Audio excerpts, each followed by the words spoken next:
Please note that in this show, you might hear graphic descriptions or language that may not be appropriate for everyone.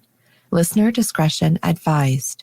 I'll never slow down. He died doing something he loved, and that's kind of like the legacy I've lived on. Like, nothing has ever slowed me down. I've always done what I wanted to do. If I want to do it, I'm going to do it. And if I'm having fun, who cares if it, I do it safely, but, things happen. Welcome to Parentless Podcast. I am your host, Stephanie Relaford. On this show, we're going to be speaking with others who have experienced the loss of one or both of their parents or parental figures. As we heard in episode 12 with Louisa Velarde, being parentless is like an island, and I don't know how to swim. Thank you for being my life jacket.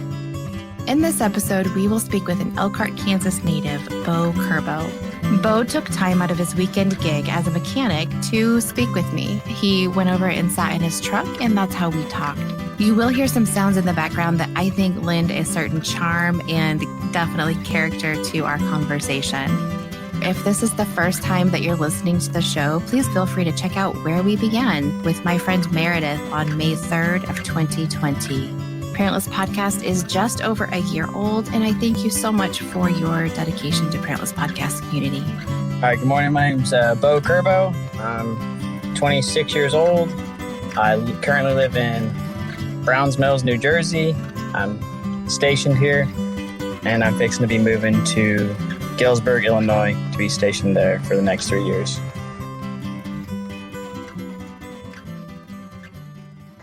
Why are we here? Who is your person?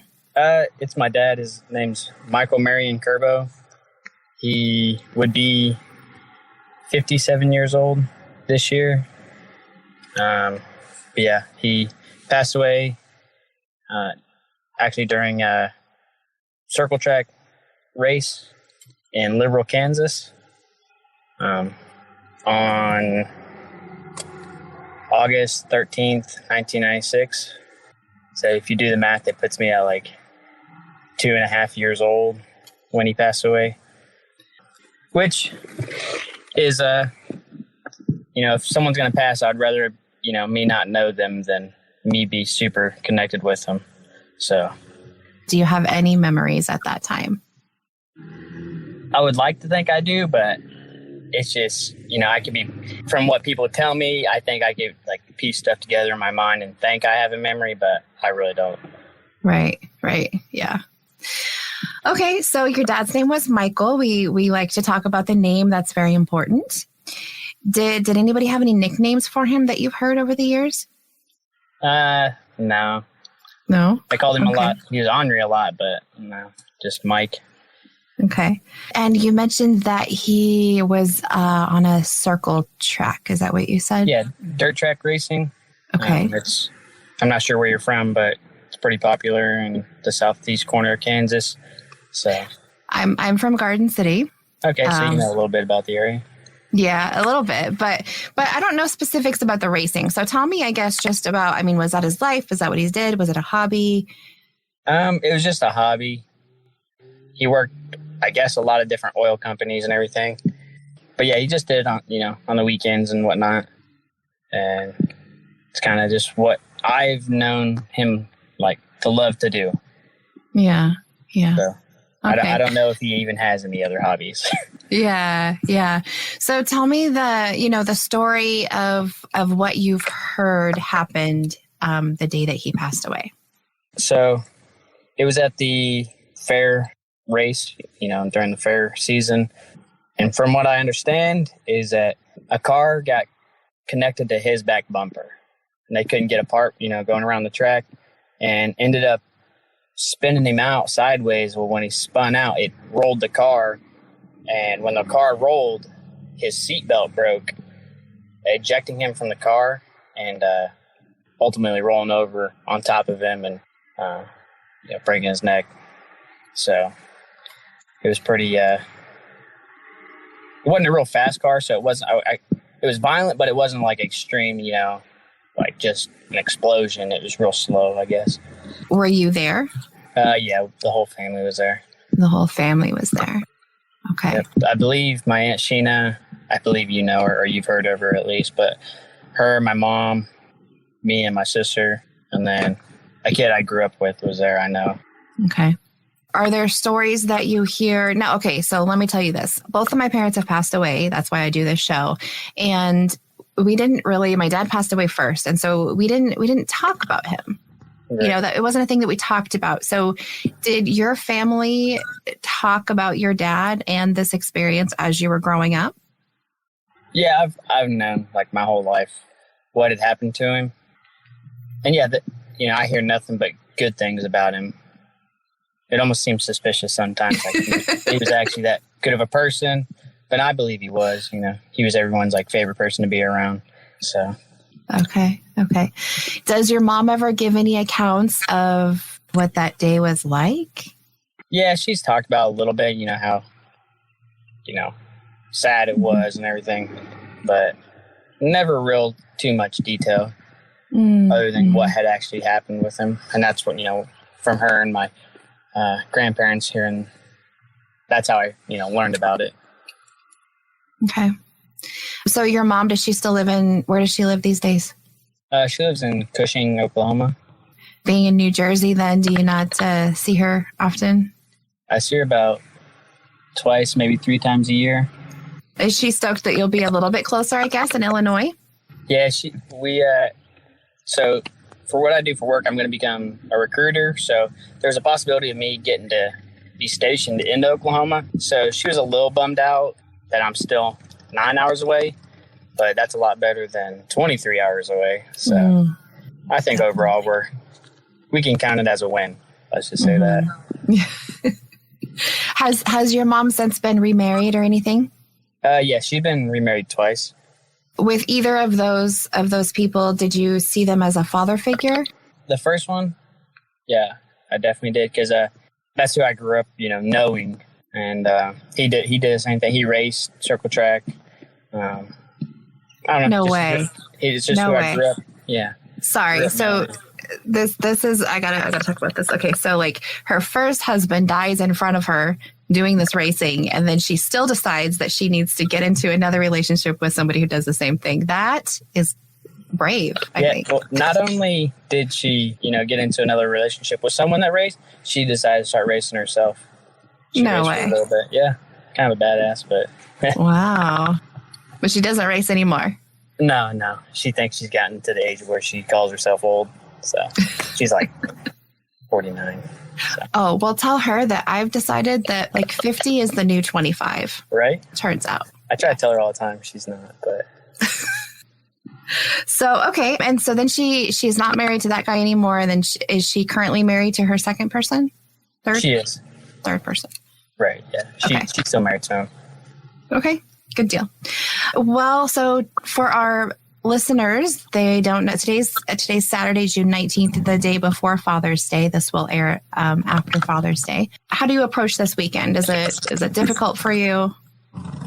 No, because there's not really, because I mean, it might sound bad, not growing up with a dad and not thinking of it, Father Days like that. But to me, I still have a person that was my father figure, and he's still alive today. So, I always thank him for being there for me and taking care of me when I needed taken care of. Mm-hmm. So. And you mentioned that your mom is not with him anymore, but do you still have that relationship with him? No. I mean, I got him on, social media, and, we'll comment back and forth on each other's stuff. And if I see him, I always give him a hug, and he always says he loves me and stuff, but we don't really. He's remarried and whatnot, and I think he's got another kid from the second marriage, but we don't keep in, normal contact. But he's not the individual that I, talk to or look up as a father figure anymore. That's my Uncle Mike. Well, that's crazy. Your dad was Mike, and now you got an Uncle Mike. Yeah, I mean, if it's gonna be, anybody, there's no better replacement. That's for sure. So now, give me a little breakdown. Now I know it's Mike and Sheena. So who's your blood relative? Sheena's my blood relative. Okay. Yeah, that's my mom's sister. Just making sure I wasn't crazy. So that Michael connection is like, he's not named after him, but it's just like Right, no. That's nice. I like that. I like little things that happen like that. I did happen to see, Derek did show me a picture that you had posted, and it's you right beside your dad. Oh, you guys look crazy alike. So do you hear that stuff all the time, that you look like your dad, that you remind people of your dad, anything like that? absolutely. Anybody that knows my dad, they've all said the same thing, that I look exactly like him. And if I could grow a handlebar mustache, that it'd be a spitting image. Are you going to try that? Yeah, once I get out of the Marine Corps, I'll definitely be trying it at least once. It may not be for me, but I'll at least give it a shot. And then you got to take that picture. Then you have that picture side that's by the only reason side. I really want to do it. You're in you said Marine Corps? Correct. Anything that like made you decide to go into that? Well, I got 2 cousins on my dad's side, Parker and Dalton. They were both in the Marine Corps, and I looked up to them a lot, and I kind of knew didn't really have a plan after high school. So if I was going to, do anything, I had to at least make someone proud by what I had to do, and this was the way to do it. Okay. Well, you're only 26, so how long have you actually been in the Marine Corps? 8 years. Okay. Wow. Yep, since I was 18. So does that put you on track for, I don't know how things work, but do you like retire early? I'll retire when I'm 38. Good job on you. Yeah, Good job. I gotta stick it out. That's the hard part is just making it that far. But it'll be definitely worth it if I get there. He was a big avid hunter that I know of. I know he was always in the oil field business. I don't necessarily know exactly what he did, but he's got I have every single one of his hats that he kept. I have them all now. So I just look through them, and every single one is either a trucking company or oil field company of some sort that he worked for or one of his buddies gave him. But yeah. And then I don't really know any of his other. I don't know if I know he played football in high school, but I don't know much else. Mm-hmm. Now those hats, is that just a collection that you look at every now and then, or do you ever wear any of them? They're really old school hats, so they're they don't fit for today's world. But I have tried to wear a couple of them. I guess I don't feel like I pull a hat off, so I don't wear them.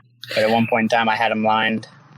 When I lived in my mom's house, I had them lined my entire top of my room and stuff like that. Nice. Do you have anything else of his like that? I have pretty much everything that's ever been kept from, the day he passed away. I know there's, some things that have been lost over time, but I have every memorabilia thing that my grandma had for him, for the most part. Every number 5 thing that she was ever given, I have it, including Hot Wheels and stuff. Number 5 was his number? Yes. Yep. And it was his car was orange and blue, so lo and behold, that's my 2 favorite colors, is orange and blue. And my favorite number is 5. It's all because of him. There's really no other explanation that, if he liked it, I'm going to like it. But, right. Do you happen to see number 5 a lot? Do you notice that around? Not really, but when I do see, when I see people number 5 in basketball, I always pay attention to them, and I always, expect them to do the best and be the best, or at least put, their effort into it. Mm-hmm. But the biggest thing, I have his truck that he bought brand new in 1986, and I have all the original paperwork for it, and it's, to me, that's the greatest thing since sliced bread, because I absolutely love it. My wife knows that, it sounds, funny, but in all seriousness, she knows she comes second to the truck. The truck's, going where I'm going no matter what. And she understands the importance behind it. We joke about it, but she knows what it means. So. Right. I did see a picture of that as well. And that is a nice truck. Very good condition. You've done a great job with it. And so, I'm glad you brought that up. It goes wherever you go. So you're about to do this huge move. What are your plans for your truck? How do you get it places? I bought a car trailer, and I made sure I got a truck, another truck that will pull it. That way, if I ever have to get up and leave, it can go. So. Good deal. Well, at least you have 2 trucks that you can stuff full of stuff if you ever have to. Right. You can use that as your little moving device. Oh, that's all. Now, do you ever drive that truck? Oh yeah, it's so I just like a little backstory on it. He bought it obviously brand new in Hugoton, Kansas, from the dealership on the corner, and within 2 weeks it got stolen, and they recovered it. There's a newspaper article on it. That's no reason and plus the stories, but I got the newspaper article on it saying like that the kid that stole it, they apprehended him and everything, and the vehicle was returned, but he got it back. And then, but yeah, I do drive it now. I turned it into like a hot rod truck. It's actually got the motor out of my grandpa Steve, who has passed away, out of his truck. I put into my dad's truck. That way I could have a little bit of both of them in one place at one time, doing the same thing they both loved. Oh, no way. Grandpa Steve was a racer too? Or no? Yeah, he liked drag racing a whole lot. That's like what I grew up kind of knowing from him and learning, and so. Awesome. Now, was Steve your dad's dad? That's my mom's. Your mom's dad. Okay. Yeah, both my dad's parents are still alive. I talk to them pretty regularly. Okay. I don't know if you've ever been to Hugoton, but my grandma, she owns the Jet Drive-In. I've driven through Hugoton, but like to know Hugoton. Yeah. I don't, but that is so cool. I like that you have that. Does your truck have a name? No. We try to name it, but really no name really fits. We just call it the gray truck because that's what color it is. If you've enjoyed what you've heard, please consider sharing the show with a friend or rating and reviewing wherever you're listening right now. This will help get the word out about the show, and if one person can be helped by listening to someone's story here, that is amazing. If you would like to share your story with me, you can visit the website at www.backhomemedia.com/parentlesspodcast. You can also email me at parentlesspodcast@gmail.com. Another way to get a hold of me is to find me on Instagram or Facebook, also at Parentless Podcast. And lastly, if you're a phone person, please leave me a voicemail at 623-396-6069. If you love the show and you'd like to help with any special projects that might go on at Parentless Podcast or just be privy to some special extras, go ahead and visit patreon.com/parentlesspodcast. For today's podcast spotlight, I've brought something just a little bit different to you. This will be featuring something that I thought was relative to the June series of men's stories. This is something that was created by a father. His name is Cameron. And so this is www.supportivefathers.com. Making fatherhood simple is the tagline. So a few words about the creator Cameron. This is just based on the first page when you go to supportivefathers.com. Cameron is a father, husband, an avid sports fan, a life coach, and a school counselor. He started Supportive Fathers because he believes being a father is one of the most rewarding experiences in life, and he wants to help people achieve their maximum potential. So go ahead and check out supportivefathers.com. And I wanted to let you know that the way that I found out about Supportive Fathers was when I interviewed Jeff. His episode came out on March 17th. It's episode 34, and it's called You're Gonna Be Okay. Jeff actually wrote an article about his father that was then featured in the loss section. There are so many things that you can learn when you go here. There's parenting tips, relationships, self-development. Go ahead and check that out, what Cameron has brought to us, www.supportivefathers.com. If you have a grief-related podcast that you would like to let everyone know about, please let me know. Thank you. Well, and this is a little different. I guess what I was thinking was that sometimes when you start to get to an age where your parent passed away, it's a little difficult to kind of get through, but also like your dad didn't pass away of health issues. So maybe that's, right. I don't know if that's a little different. Do you have any thoughts about, living past 30? It's crazy that you say that because me and my wife were laying in bed last night and because I had read the questions that you sent me and I'm like, I think, of course I had to ask my grandma how old or when his birthday was. I know the date, I don't know the year. When was that? His birthday is January 9th. Okay. Yeah, I was talking to her last night. I go, I was like, he had to have been like 33 or something like that. And I'm like, man, I don't know if I'm going to make it past 33. I was like, watch 33 be my year. But it's crazy that we're talking about it now, because I brought it up last night. I was like, watch 33 be my year. But obviously that's it's got to be hard. I mean, yeah, about that whole year when you're 33, that'll be interesting for you. Anything else that you remember hearing about him? And you said he hunted? Yeah, I know he did a lot of hunting. I have one of his rifles from, obviously, back then. I remember hearing stories. I think it was one of his real good friends named Phil was telling me a story about he used to like keeping rattlesnakes in a bucket in his work truck. He would always, because I guess whoever was telling me the story was real scared of him, and he would always bring him in and, show him the snake and, of course, freak him out. But he always was messing with snakes and stuff like that.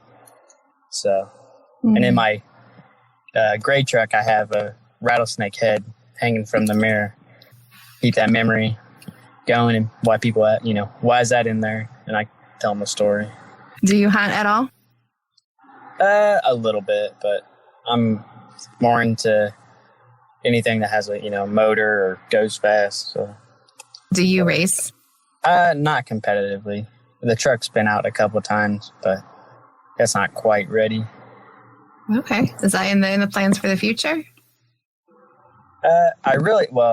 All my life I've wanted to do circle track racing. I've actually done a couple of racing experiences where you pay and you go drive a dirt track car. But I felt natural doing it. But maybe after you turn 33, go ahead and start that. It'll be good to go.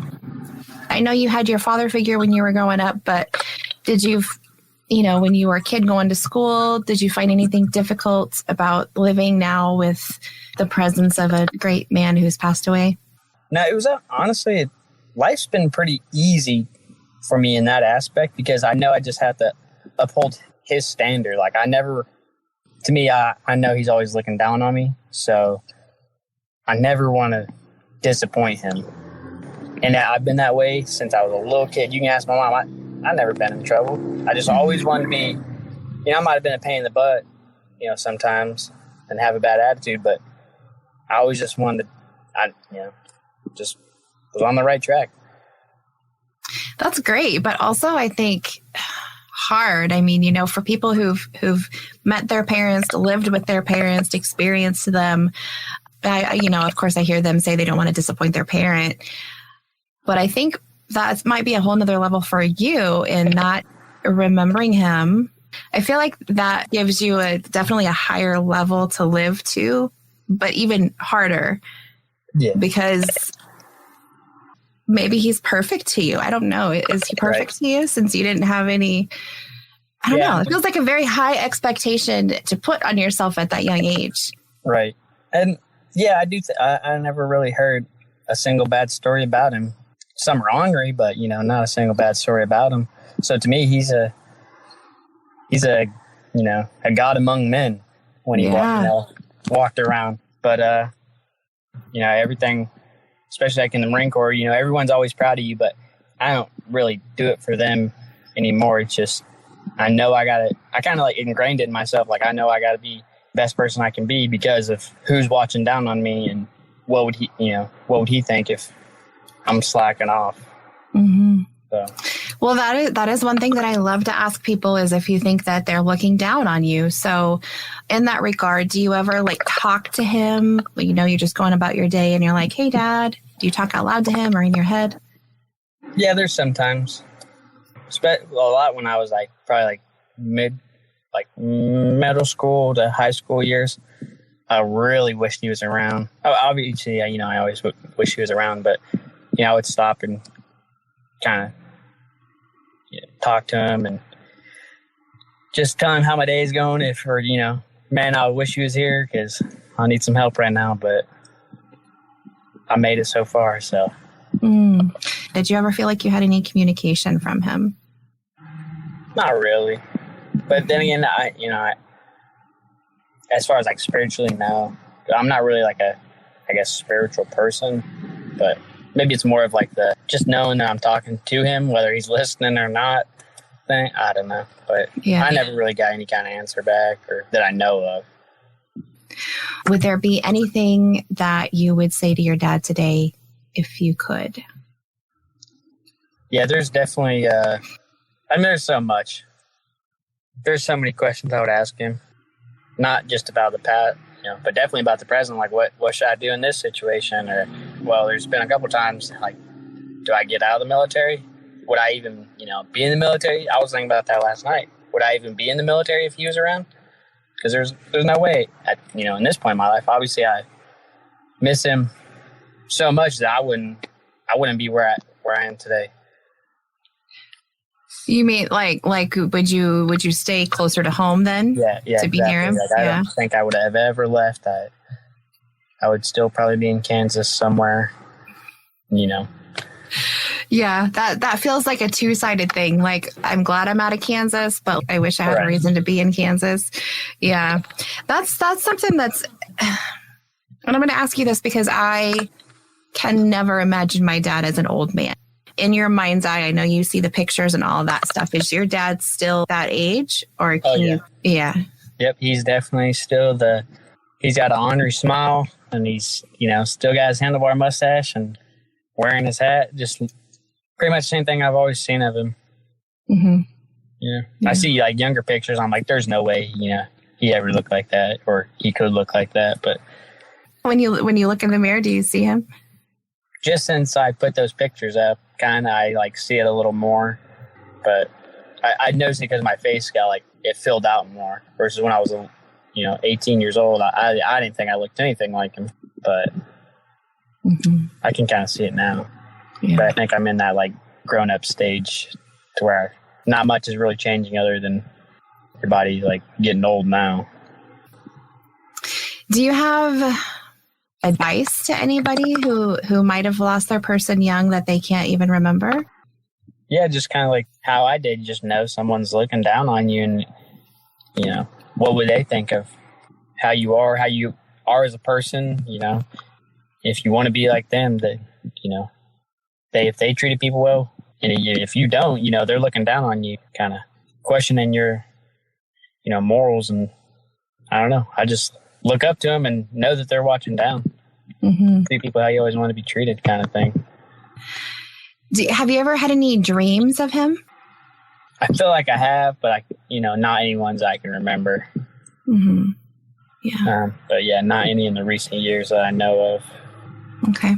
And you mentioned before that life had been fairly easy, just in the sense of officially not having a biological dad.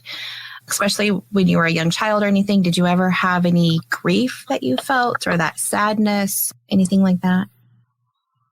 Kind of like there's always been an empty hole in my heart, but, it's, I know there's nothing I can do, and that growing older, I never really grieved over him until this year. I have his medical documents, and I read pretty much the hospital report and everything. And the only thing that got me is like his last heartbeats that, was ever recorded. And that's really the only thing that ever touched me, is like knowing that was like his last goodbye, I guess.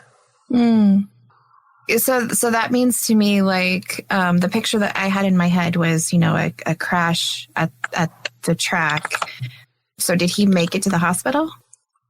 Obviously they took him to the hospital, but I don't know if the brain function wasn't there versus like, his heart still working. But I can't remember if the documents say he was pronounced dead on scene or if he was pronounced dead at the hospital. Okay. I don't remember exactly.